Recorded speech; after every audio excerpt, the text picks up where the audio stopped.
संत मार्कुस के सुसमाचार अध्याय 5 पद संख्या 18 से लेकर मैं पढ़ता हूँ, आप ध्यानपूर्वक सुने। ईसा नाव पर चढ़ ही रहे थे कि अब्दूतग्रस्त ने बड़े आग्रह के साथ यह प्रार्थना की, मुझे अपने पास रहने दीजिए।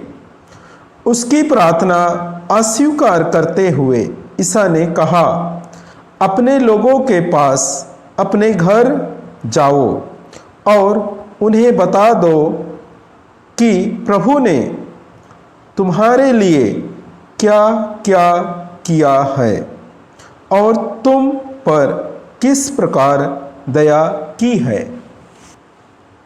क्रिस्त में मेरे प्यारे भाई और बहनों, प्रभु यीशु मसीह के सामर्थ्य नाम पर आप सभी को जय यीशु। आज हम देखेंगे कि विश्वासी किस प्रकार दीपावली मना सकते हैं। देखो, हमने बरसों से सुनते आ रहे हैं कि दीपावली में विश्वासी लोगों को सम्मिलित नहीं होना चाहिए। दशहरा में, रक्षाबंधन में या हिंदुओं के कोई भी त्यौहार में हम विश्वासियों को सम्मिलित नहीं होना चाहिए, उससे दूर रहना चाहिए, उनके सदृश नहीं बनना चाहिए, उनके अनुकूल नहीं होना चाहिए। इस प्रकार से हमें शिक्षा मिला है, हमें दिया गया है। लेकिन मैं आज आपको बताना चाहूँगा कि किस प्रकार हम लोग दीपावली के त्यौहार में सम्मिलित हो सकते हैं, मना सकते हैं, आनंद उल्लास कर सकते हैं। देखो मेरे प्यारे भाई और बहनों, हर एक विश्वासी को, या छोटा हो या बड़ा हो, सभी विश्वासी को ईश्वर के बारे में मालूम है। ईश्वर कौन है? प्रभु यीशु मसीह एकमात्र ईश्वर है और उसने सारे जग को बनाया, हम सबको बनाया। ये हर एक विश्वासी को मालूम है। जब विश्वासियों को मालूम है तो प्रभु को छोड़ किसी मूर्ति का आराधना, स्तुति, पूजा याचना कर सकता है? कभी नहीं करेगा, क्योंकि उसे सच्चा ईश्वर का ज्ञात है, सच्चा ईश्वर के बारे में मालूम है, उसने उस पर विश्वास किया है। तो वो दूसरे मूर्तियों का या देवी देवताओं का किस प्रकार वो प्रार्थना करेगा? कभी नहीं करेगा। यदि करेगा तो वो मूर्ति पूजा है। ये हर एक विश्वासी को मालूम है। अब हर एक विश्वासी को मालूम है तो वो करेगा क्या? कभी नहीं करेगा। अब जब नहीं करेगा तो दीपावली में वो सम्मिलित होता है तो वो क्या करेगा? जब उसे मालूम है कि ईश्वर के बारे में और वो मूर्ति पूजा नहीं करता तो क्या करता है? सिर्फ यही है कि नया कपड़ा लगाता है। दीपावली में विश्वासी अपने बच्चों के लिए नया कपड़ा खरीदेगा, अपने बच्चों के लिए फटाका खरीद के देगा, ये सब करेगा। अपने घर में दीपावली के दिन दिया लगाएगा, अपने पड़ोसी के साथ, अपने रिश्तेदारों के साथ आनंद उल्लास करेगा। यही तो करेगा विश्वासी, क्योंकि उसे ईश्वर के बारे में मालूम है। वो मूर्ति पूजा कर ही नहीं सकता तो वो कर क्या सकता है? ये नया कपड़ा लगाएगा, फटाका फोड़ेगा, अपने पड़ोसी, अपने रिश्तेदार, अपने घर वाले, अपने प्रियजनों के साथ आनंद उल्लास करेंगे। आज वचन में हम जब देखते हैं, प्रभु यीशु मसीह एक अब्दूत व्यक्ति को चंगा किया। किसे अच्छा किया है? एक अब्दूतग्रस्त व्यक्ति को अच्छा किया।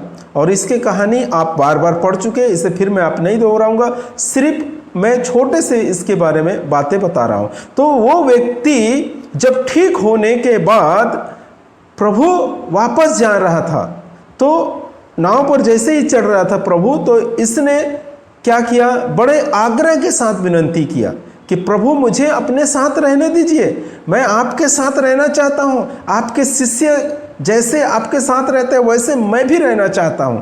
इस प्रकार उसने, अब्दूतग्रस्त ने आग्रह के साथ प्रार्थना किया। लेकिन वहाँ वचन में लिखा है उसकी प्रार्थना अस्वीकार किया गया। वो तो स्वीकार ही नहीं किया। प्रभु ने उसकी प्रार्थना को स्वीकार नहीं किया। क्यों? प्रभु कहता है तुम अपने लोगों के पास जाओ, अपने घर जाओ और अपने प्रियजनों को बताओ कि प्रभु ने तुम्हारे लिए क्या क्या किया है और तुम पर किस प्रकार कृपा किया है, बरसाया है, अनुग्रह किया है। ये सब किसको बताना? अपने घर, अपने लोगों के पास जाओ, अपने समाज में जाओ। मेरे प्यारे भाई और बहनों, आप ये घटना को छोड़ और किसी घटना को आप पढ़ लीजिए, बाइबल में बहुत से परमेश्वर ने चमत्कार किया। प्रभु यीशु मसीह ने अंधों को आंखें दिया, गूंगा को वाणी दिए, बहरे को सुनने की शक्ति दिए, लंगड़े को चलने की शक्ति दिया और कोढ़ियों को शुद्ध किया। लेकिन प्रभु कभी कहीं पर ऐसा नहीं कहा है कि अपने प्रियजनों से अलग रहो, उनके अनुकूल या उनके सदृश से मत बनो, अपने समाज वालों से दूर रहो, ऐसे कहीं पर भी नहीं लिखा है। लेकिन आज के जो प्रचारक लोग हैं, जो अब के जो अगवा लोग हैं, जो सिखाते हैं, हमें पढ़ाते हैं, वो लोग जैसे ही आप विश्वास में पढ़े, जैसे देखो ये अब्दुतग्रस्त व्यक्ति क्या सोचता था कि प्रभु मैं आपके साथ रहना चाहता हूँ, लेकिन प्रभु ने उसकी प्रार्थना का स्वीकार किया और उससे क्या किया, प्रभु ने अपने घर भेज दिया। तुम अपने लोगों के पास जाओ, अपने घर जाओ, अपने प्रियजनों के पास जाओ, अपने समाज में जाओ और उन्हें बताओ, क्योंकि वो लोग नहीं जानते, वो लोग जानते तो हैं लेकिन मुझे स्वीकार नहीं किए, इसलिए जाकर तुम बताओ, समझाओ और उनके साथ रहो। और देखिए यहाँ पर क्या होता है, जैसे हम प्रभु यीशु मसीह के पास आते हैं तो कोई ना कुछ दुख तकलीफ लेकर हर एक विश्वासी आते हैं। कोई हो सकता है कैंसर की बीमारी को लेकर आया, कोई अब्दुतग्रस्त व्यक्ति प्रभु के पास आए, या अन्य अन्य प्रकार के समस्या दुख तकलीफ को लेकर आए और हम सब ने प्रभु के अनुग्रह से ठीक हो गए, प्रभु के अनुग्रह से ठीक हो गए। लेकिन ठीक होने के बाद जो हमारे अगवा लोग रहते, हमारे जो पासवान हैं, प्रचारक लोग हैं, हमारे जो गुरु लोग हैं, वो क्या सिखाते हैं कि देखो भाई अब ठीक हो गए हो तो आप क्या करना, इन लोगों से दूर रहना। किन से? अपने माता पिता से, अपने प्रियजनों से, अपने समाज वालों से, अपने पड़ोसियों से दूर रहना, उसके सदृश से नहीं बनना है, क्योंकि तुम्हें परमेश्वर ने आशीष किया है और परमेश्वर तुम्हें अलग कर दिया है, उनसे अलग कर दिया है, तुम अब इस संसार के नहीं हो। इस प्रकार से मार्गदर्शन होता है। लेकिन प्रभु के साथ रहना चाहता था कौन? अब्दुतग्रस्त व्यक्ति। लेकिन प्रभु ने अस्वीकार किया। क्यों? प्रभु तो उसे क्या बोलते हैं, वो खुद अब्दुतग्रस्त व्यक्ति अपने परिवारों से अलग होना चाहता था, अपने समाज और अपने गांवों से अलग होना चाहता था, प्रभु के साथ चलना चाहता था। लेकिन प्रभु ने उसकी प्रार्थना का अस्वीकार कर उसे फिर अपने समाज पर भेजता है, अपने गांव पर भेजता है, अपने घर में भेजता है, अपने प्रियजनों के पास भेज रहा है। क्यों? क्योंकि जाकर मैं जो कार्य किया हूं उसे बताओ, समझाओ। लेकिन यही कार्य कब हम कर सकेंगे? जब अपने प्रियजनों के साथ रहेंगे, अपने प्रियजनों के पास रहेंगे, अपने परिवारों के साथ रहे, अपने घर में रहेंगे, अपने समाज में रहेंगे, तब हम प्रभु ने जो हमें जो चंगाई दी है, हमारे ऊपर जो कार्य किया है, उसे हम बता सकते हैं। आप देख लीजिए, कहीं पर भी देखिए बाइबल में प्रभु ने बहुत लोगों को अगिनत, मतलब आप गिन नहीं सकते, इतने लोगों को चमत्कार किए हैं, इतने लोगों के पास चमत्कार किए। लेकिन प्रभु कभी ये नहीं कहता, यीशु मसीह कभी ऐसा नहीं कहता है कि आप अपने प्रियजनों से दूर रहो, आप अपने समाज से दूर रहो, आप इस संसार के अनुकूल ना बनो, ऐसा कभी कहीं पर नहीं कहा। उल्टा उसने आप अपने लोगों के पास जाओ, उन्हें बताओ, उन्हें समझाओ कि मैंने क्या किया है, इस प्रकार से बातें कर। लेकिन यहाँ पर हमारे साथ उल्टा होता है। जब हम प्रभु के पास आ जाते हैं, प्रभु का अनुग्रह को प्राप्त करते हैं, आशीष को प्राप्त करते हैं, तो हमें अपने प्रियजनों से हमें दूर कर देते हैं, अपने लोगों के साथ हमें दूर कर देते हैं, अपने समाज वालों के साथ हमें दूर कर देता है। हमें कहा जाता है कि आप उसके सदृश न बने। लेकिन प्रभु ने तो कभी ऐसा नहीं कहा कि उनके साथ मत रहो, उनके त्योहार में सम्मिलित। जब प्रभु ने उसको भेजा, किसको?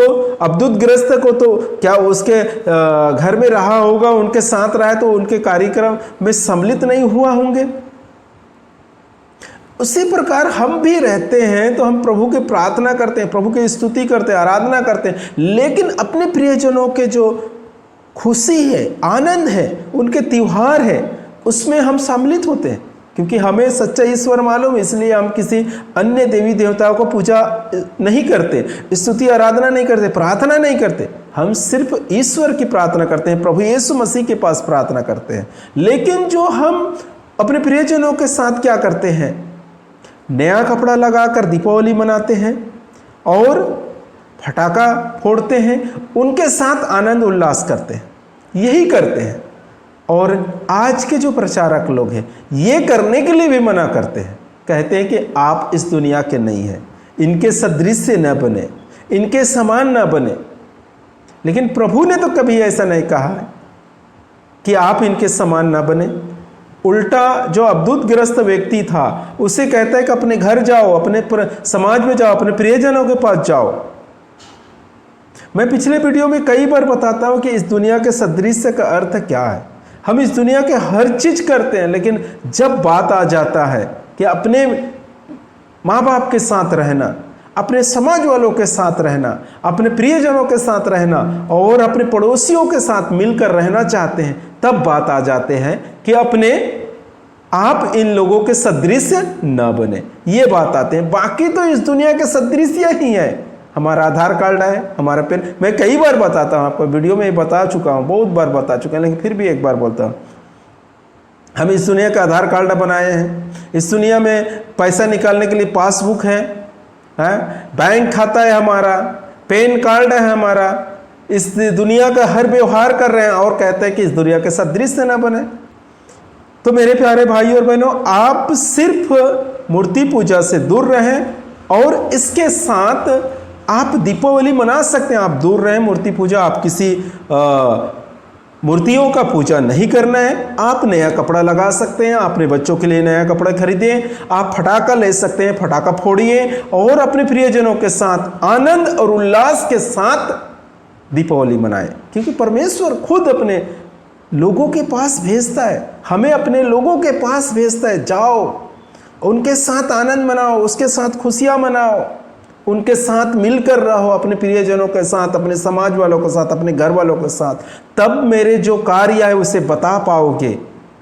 उसके कभी ऐसा जरूरत पड़ गया तो मेरे चमत्कार जो मैं करता हूं वो आप वहां पर जाकर कर सकोगे, ये हमें आदेश देता है। लेकिन प्रचारक लोग हैं, उल्टा सिखाते हैं, हमें अपने प्रियजनों से दूर करते हैं, अपने समाज वालों से दूर करते हैं, अपने लोगों से दूर करते हैं। लेकिन मैं आपको सिखाता हूं मेरे प्यारे भाई और बहनों, इसमें कोई पाप नहीं है। आप अपने बच्चे के लिए अच्छे कपड़ा खरीदिए, फटाका खरीदिए, आप भी फोड़ें, आपने भी नया कपड़ा लगाएं और अपने प्रियजनों के साथ आनंद उल्लास के साथ दीपावली मनाएं। क्योंकि बहुत से ऐसे परिवार हैं जिसमें एक ही है जो क्रिश्चियन या विश्वासी और बाकी उनके पूरे परिवार, माता पिता, काका काकी या भाई बहन सब हिंदू है, सब हिंदू लोग हैं। वहीं से वो विश्वासी आकर एक है, विश्वास में बन गया, तो क्या वो सबको छोड़ देगा? नहीं छोड़ना है, उन्हें भी अपने साथ लेकर चलना है। तब परमेश्वर हमें आशीष प्रदान करेगा और हमारे द्वारा हमारे परिवार को भी विश्वास में ले आएगा। तो मेरे प्यारे भाई और बहनों, आप दीपावली मनाइए। आप किसी की बातों पर न ध्यान दें, सिर्फ ईश्वर की बातों पर ध्यान दें कि प्रभु यीशु मसीह क्या कहता है। प्रभु यीशु मसीह कहते हैं मूर्ति पूजा नहीं करना है, बस बाकी सब चीज़ तो करना है। हमें इस दुनिया का खाना खाना है, इस दुनिया का पानी पीना है, इस दुनिया का हवा को ग्रहण करना है। इसलिए ऐसा नहीं कि हम इस दुनिया के सदृश्य बन जाए, हम इस दुनिया के सदृश्य हैं, हम इस दुनिया के हैं। जब हम मर जाएंगे तब हमें अलग जगह नियुक्त करेगा। तो मेरे प्यारे भाई और बहनों, आप बेझिझक होकर, निडर होकर दीपावली त्यौहार मनाएं और किसी के बहकाव में ना आए। परमेश्वर आपको और आपके परिवार को भरपूर मात्रा में आशीष प्रदान करे। आमीन।